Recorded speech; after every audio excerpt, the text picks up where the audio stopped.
What's up, YouTube? Capital G here. Got a couple of really cool duels for you guys to check out. The first one is going to be Cubics facing off against Spiral. Spiral is a deck that has been doing surprisingly well in the new formats because it did win a regional. I believe the player actually went undefeated. I talk about this all the time with people on my live stream and IRL and stuff like that. But if Spiral was at full power, I have no doubt it would be one of the two best decks in all of Yu-Gi-Oh! The deck is still honestly that powerful.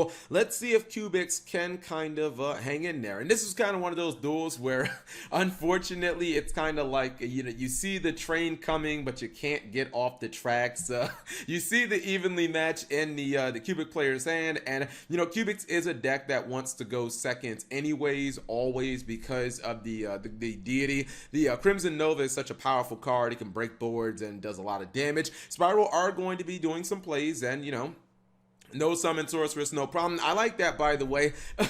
It screams of desperation, but Spiral players do it where they'll summon the Nightmare Unicorn and they'll put their resort back in their deck so that they can search it again with the Master Plan, because Master Plan has to search both cards. So it allows you to constantly use your your resort more than one time. So let's see. You obviously, when you're playing Spiral, at minimum, you want to set up a Tri-Gate, negate, and then you usually want to have double helix, or excuse me, sleeper on field as well. Double helix is the link monster. I'm getting my spirals mixed up, but yeah, that's kind of like the minimum. And I think that a lot of people have just kind of forgotten how good sleeper is, kind of like being able to pop 2 every single turn, and then in addition having that negation. But I feel like the Spiral player, like, I feel like he jumped the gun. Although in his defense, like, who expects evenly match in the main deck? So Deuce is going to be summoned. Tri-Gate is going to negate that. If you're playing against Cubics and your opponent does go for Deuce and you have a negating it, you should probably feel good about negating that, because if they don't have Deuza, then they probably aren't going to be able to get Karma or Unification in the graveyard. So I think that it was fine. Unfortunately, he just, he's main decking evenly match, and a Call by the Grave is going to be insignificant. He's going to leave him with basically just Sleeper. However, that's not the end of this duel. He's going to go ahead and he's going to add the Super Agent back to his hand. He's going to summon it. Then he's going to go for Tough. Good amount of battle damage there.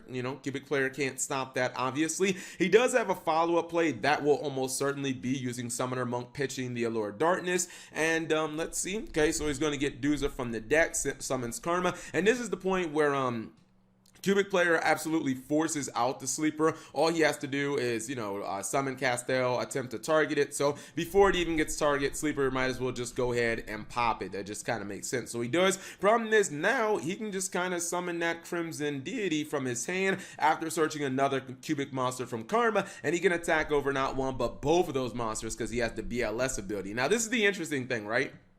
So he cannot actually leave these two monsters on board because of the mandatory Crimson Nova effect, which will burn both players for 3,000 damage. This card will actually kill him. His own boss monster will kill him. So he has to link this away. Otherwise, he will lose the duel. So he's going to go into just Nightmare Phoenix Pass. His opponent's going to get Monster Reborn. He's going to Monster Reborn Castel. I guess nothing else good to go for. Would you risk going for Spiral Tough there? I mean, that's obviously like gambling right there, going for Spiral Tough. Spiral Tough is 1,900. Let's see. Yeah, I mean, actually, I guess it wouldn't have been that big of a gamble because if you do miss, you could just suicide, but you'd have the potential for the +1 and a little more battle damage, but he's still got a +1 just by battle. Anyways, his opponent is going to throw down another Crimson Deity, and that's just basically a wrap. There will be no burning either player during the main phase, or excuse me, during the end phase, because it's just not going to get to that point. This guy attacks for 4,000 by himself, and then obviously the Deuza does the other 1,600, and that is a GG. Evenly matched in the main deck, man. Nobody ever sees it coming, but yeah. Next duel, going to be 2 Banished decks. We have an actual Banished deck up here at the top, and I hate to say this, but these Banished decks are actually, like, with the new Orochi Snake coming out in Rising Rampage, they're getting legitimate, man. This card, the fact that it kind of is like a Fairy Tale Snow, you can, the best part is really, or the most important part of the card, is that you can summon it from your hand during your opponent's turn. So now, these decks become way better at blinding second, because during the end phase, they'll just like summon this card card, and then they can also like pop a card during the opponent's turn, and it gets them 11 banished cards for Grenmaju, and the deck has actually gotten a little better as well. Fortune ladies, we know that they like the banish. Anyways, Gold Sarcophagus for Necroface.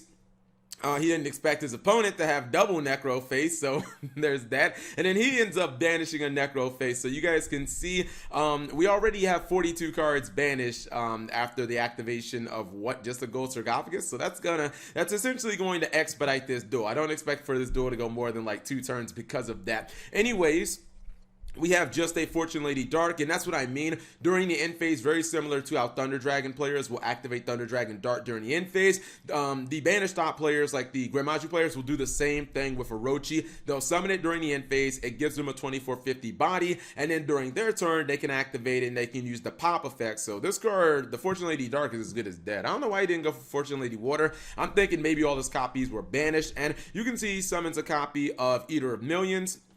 Plays a couple of danger cards. I don't even know if he has a Grenmaju left in his deck, but you know what? He says, Cap, I don't even need Grenmaju. I'm going to go for the new Topologic, on Zero Volos. And yeah, this card is basically as good as Grenmaju in this position. Maybe not quite as much attack, but it is definitely adequate when players have this many cards banished, because this guy gains 200 attack for every banished card. So it's kind of like a backup plan for Grenmaju if he even needed one. But he's going to activate Orochi's effect just to pop the Fortune Lady Dark, and this is just a 100% get one shot there. So yeah, you know, these banished dot decks, when Rising Rampage comes out, which will be the structure deck Revolver comes out a little later, like 1 month after Rising Rampage, but they're getting some new cards that are definitely going to help, not just the Topologic from the structure deck Revolver, but then obviously the Orochi Snake from Rising Rampage, and both cards are incredibly good. But anyways, hopefully you guys enjoyed those short duels. If you did, give the video a thumbs up. Thank you guys for watching. As always, subscribe if you have not already, and turn on that notification bell for daily videos.